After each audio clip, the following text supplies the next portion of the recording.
Hey folks, Professor Gray here. The 5-number summary is used to characterize a skewed distribution and to make box and whisker plots. So when you have a symmetric distribution, we like to use the mean and standard deviation to describe it.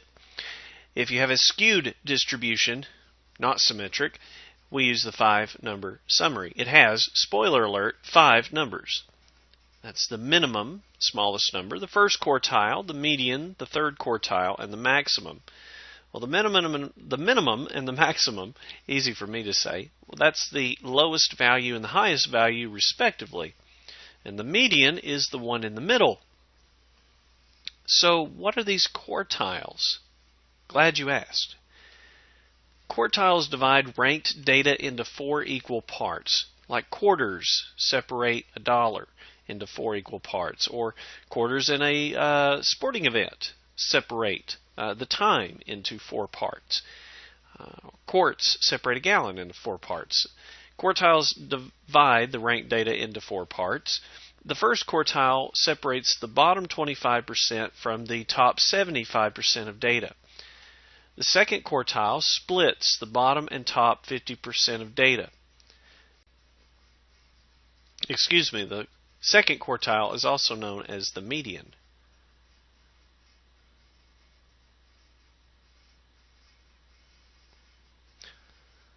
So the first quartile separates the bottom 25% with the top 75%.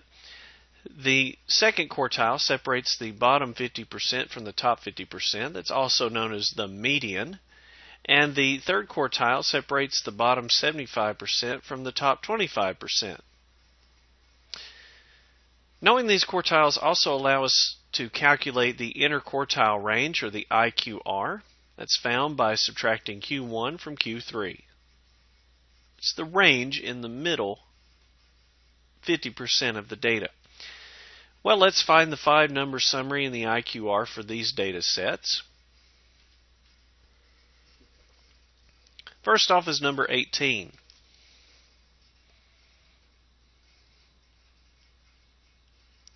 First thing you want to do is make sure your data set is sorted, and this one is. It's sorted from least to greatest. So let's find the 5-number summary, the minimum, first quartile, the median, third quartile, and the max, of 1 through 9. Well, the middle number would be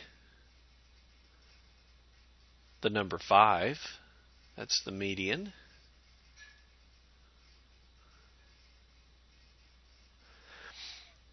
The minimum, of course, is 1.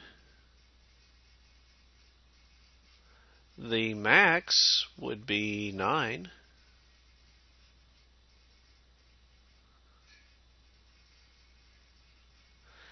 And now for the quartiles. Here's how to find Q1. I'm going to ignore everything from 5 up, everything from the median up, and just look at 1, 2, 3, 4. What's in the middle of those? Well, the number between 2 and 3, which would be 2.5. That's Q1. And now I'll ignore the median and everything less and look at 6, 7, 8, 9 and look for the number between those, or in the middle of those. Well, that would be 7.5. 7.5. So that's Q3. So I have my 5-number summary. They're all labeled. Make sure you label them. And now I can find the IQR, the interquartile range. That's Q3 minus Q1, which is 7.5 minus 2.5, which equals 5. Now, the median and the interquartile range will not always be the same number. That's coincidental in this particular example. But that is how you find the IQR as well as the 5-number summary. Let's do another one, number 19. Number 19 is the numbers 1 through 9.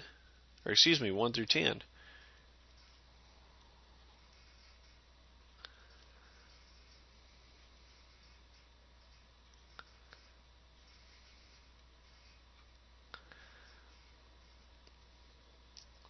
Well, we can find the minimum, that would be the 1. We can find the maximum, since they're in order, that would be 10.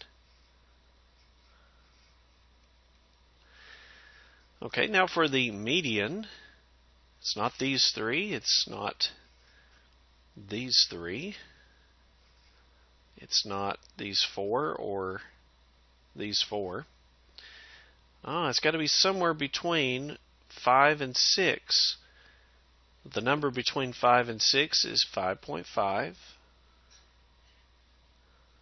So that's the median.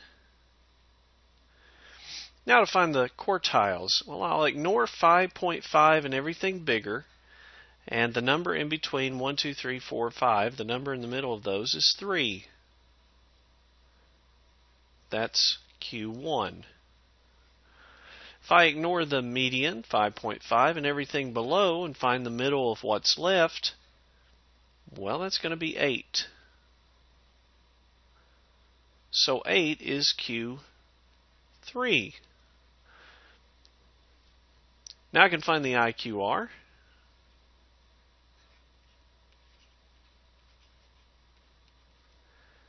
That's 8 minus 3, which is 5.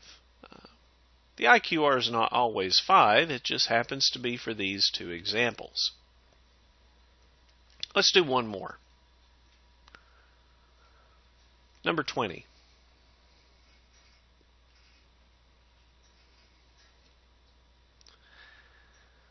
For number 20, I first find the number in the middle.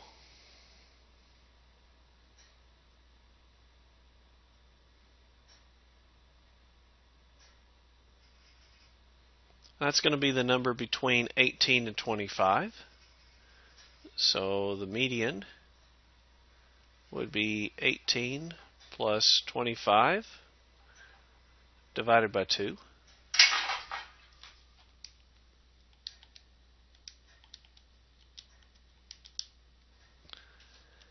And that's 21.5. The minimum, of course, is 14. The max is 55. For Q1, I'll ignore 21.5 and everything above it and look at everything below. Well, the middle of those is between 16 and 18. That would be 17. And for Q3, I'll ignore 21.5 and everything less than that and look at everything above it. The middle of those is between 30 and 33. That's going to be 31.5.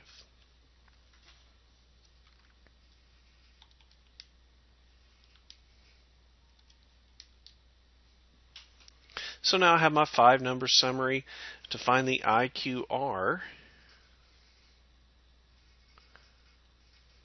again, I take Q3, subtract Q1, and that would be 31.5 minus 17.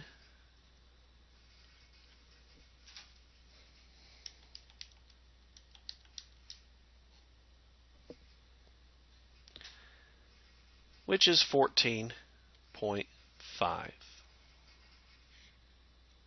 Be sure to use labels. Well, that's how you can find the 5-number summary and the IQR by hand. Here's how to do it in the calculator. We'll do example 20 again, this time using the calculator. So I go to Stat and Enter to enter my list, clear out my old list, and in list 1 I'll put my data set.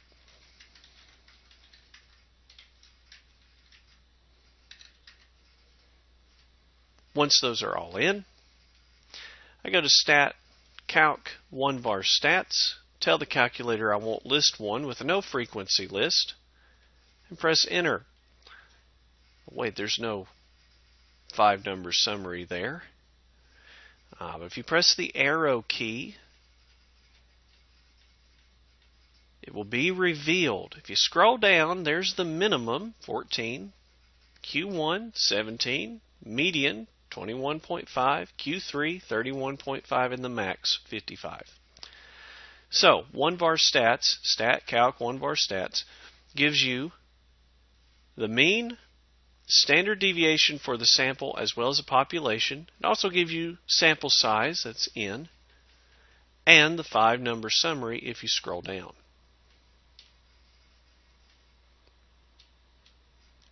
Knowing the 5-number summary allows us to build and understand box and whisker plots.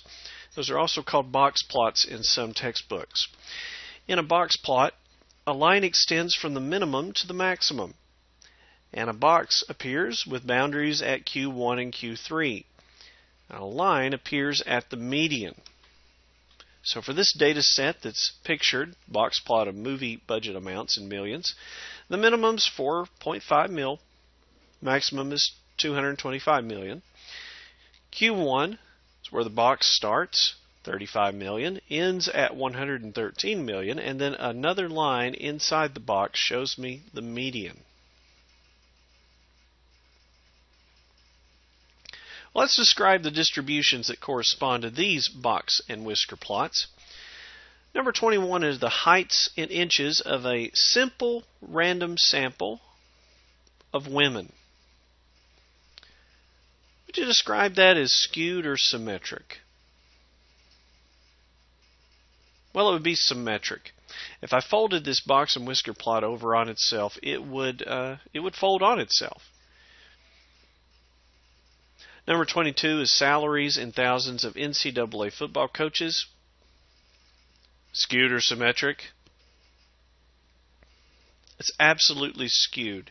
As a matter of fact, it's skewed right because many folks, many coaches, make 638.44 thousand or less, and just a few make more than that. So I have a tail on the right hand side. The median is given as 205,000, minimum 125,000, and of course the maximum is going to be over $2 million, close to $3 million. This is skewed right. Most salary amounts, dollar amounts, money amounts, those are usually skewed right distributions. Here's another example. Here are the all-around women's gymnastics final event scores on 4 apparatuses from the Olympic Games in the summer of 2004.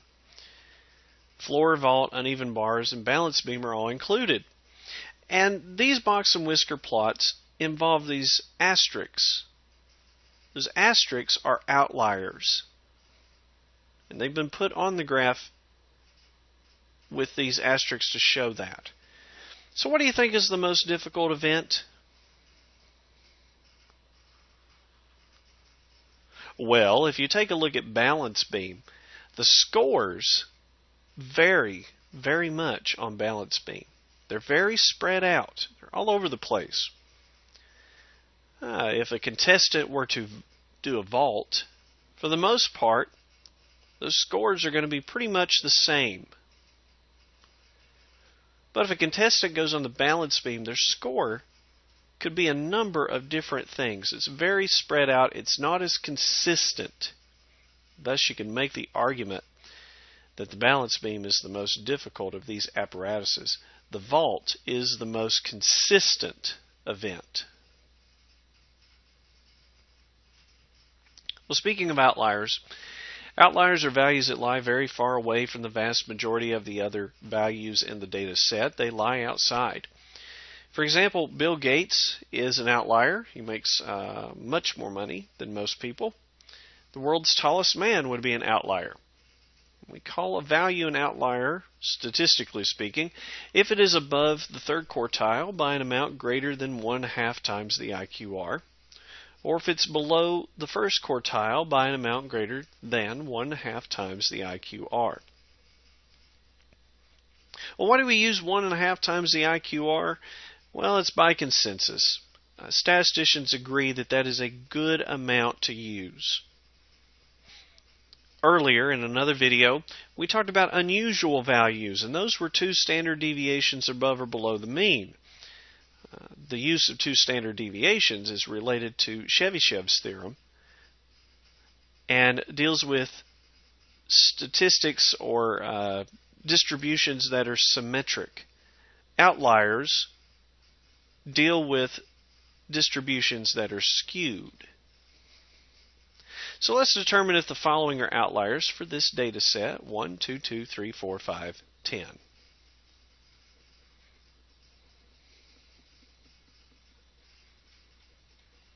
When we test for outliers, the first thing we'll do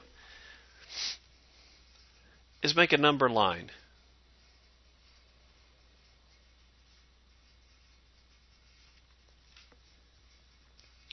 And what we're going to do is find Q1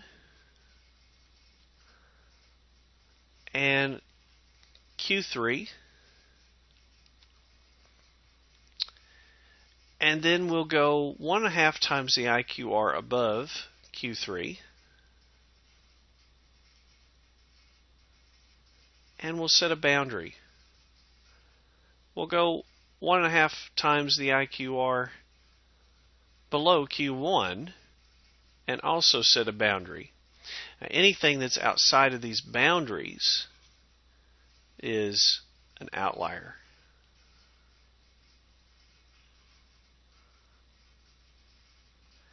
Anything that's not is not an outlier. So the first thing we'll want to do is find the 5-number summary of our data set. Again, with the calculator, I go to Stat Edit, clear out the list, put my new list in, then Stat Calc, 1-bar stats, first list, and scroll down.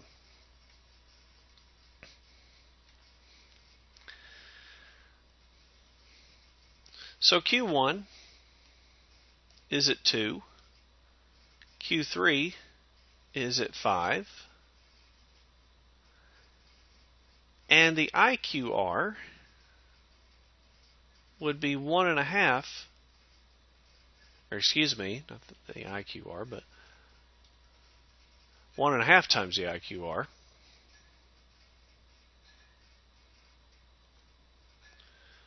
Would be 1.5 times 5 minus 2.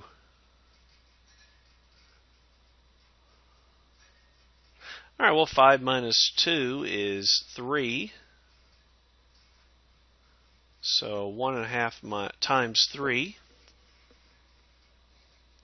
is 4.5.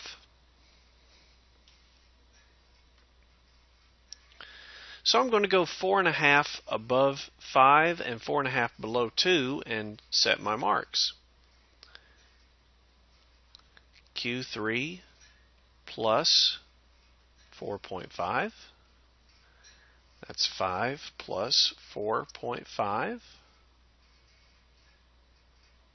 which equals 9.5. And Q1 minus 4.5 is 2 minus 4.5. That's negative 2.5. So up here at the top, negative 2.5 is my lower bound. My upper bound is at 9.5. And I'm ready to answer any questions that you have about outliers.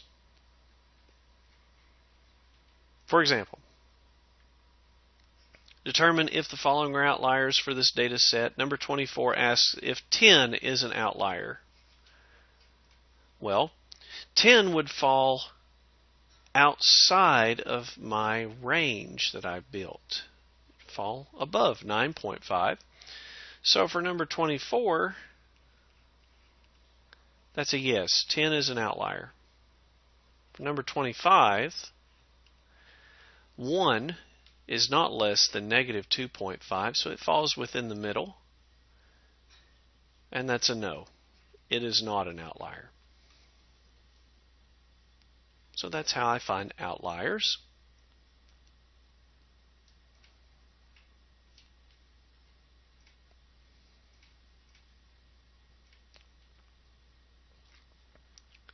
One more topic before we talk about some other things.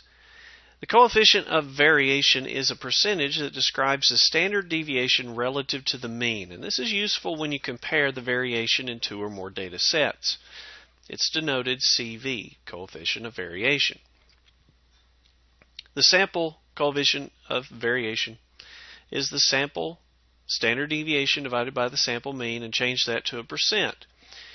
For a population, take the population standard deviation, divide it by the population mean, and again change it to a percent. Let's do an example. Let's say you have two data sets, A and B. Data set A has a mean of 0.24 centimeters, standard deviation of 0.02 centimeters. Data set B has a mean of 157 pounds and a standard deviation of 8 pounds. Which data set has more variation? Which one is more spread out? And which data set is more consistent or less spread out? Well, the way we can answer that is with the coefficient of variation. So let's find the coefficient of variation for both of these data sets. Number 26. First, I'll do it for data set A. I put in a sub A on my notation just so I can keep it straight. So I know that that's from data set A. The formula is S over X bar times 100. Change it to a percent.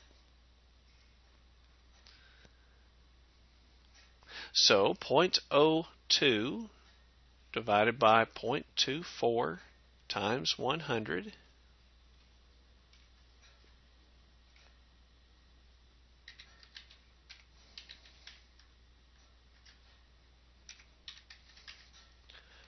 That gives me about 8.3%.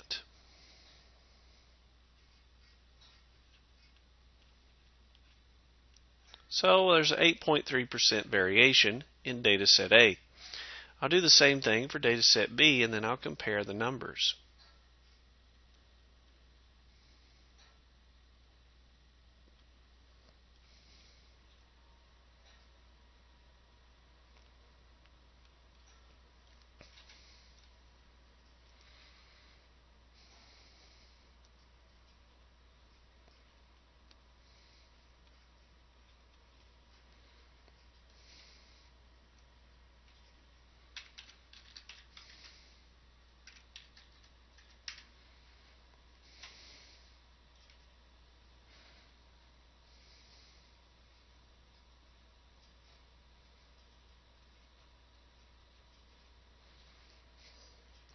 Now that I have them both, I only need to look at the percentages. Which data set has more variation? Well, that would be data set A. It's more spread out.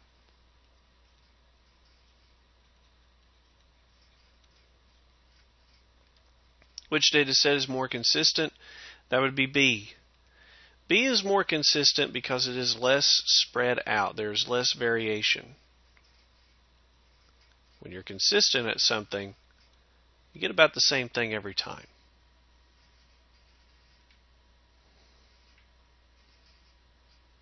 Percentiles are measures of location within a ranked data set. They're denoted P sub 1, P sub 2, all the way up through P sub 99. They're the percent of data that is strictly less than a particular value. Now, these are used very often on standardized tests.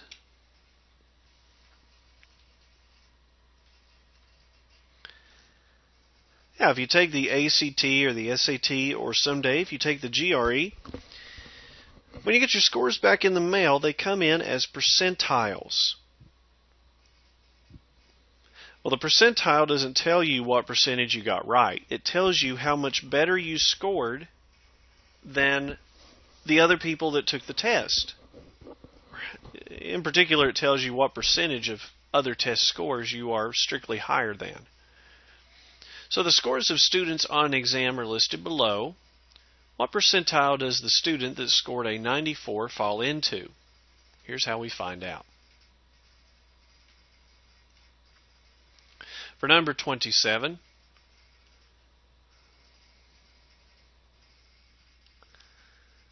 we'll need the number of scores that are strictly less than 94. That would be 1, 2, 3, 4, 5, 6, 7. So 7 out of, divided by, the total number of scores. That would be 11.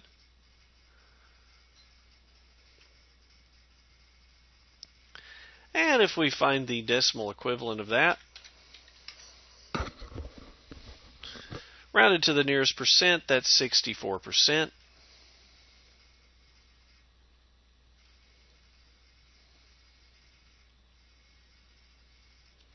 So this student is in the 64th percentile. So P sub 64. 64% of the other scores fall below the 94. Now, a 64 does not look nearly as good as a 94, but the percentiles tell you the relative standing. They're not about the percent correct. They're how much better did you score than the other people taking the test. Or what percentage of other people taking the test scored below you. Number 28, what percentile does the student that scored the 98 fall into?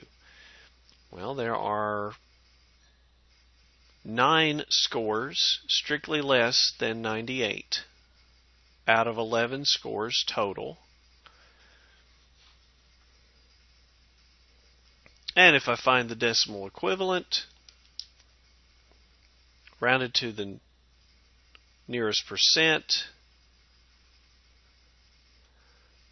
I find that that student is in the 82nd percentile. They scored better than 82% of the other folks taking the test.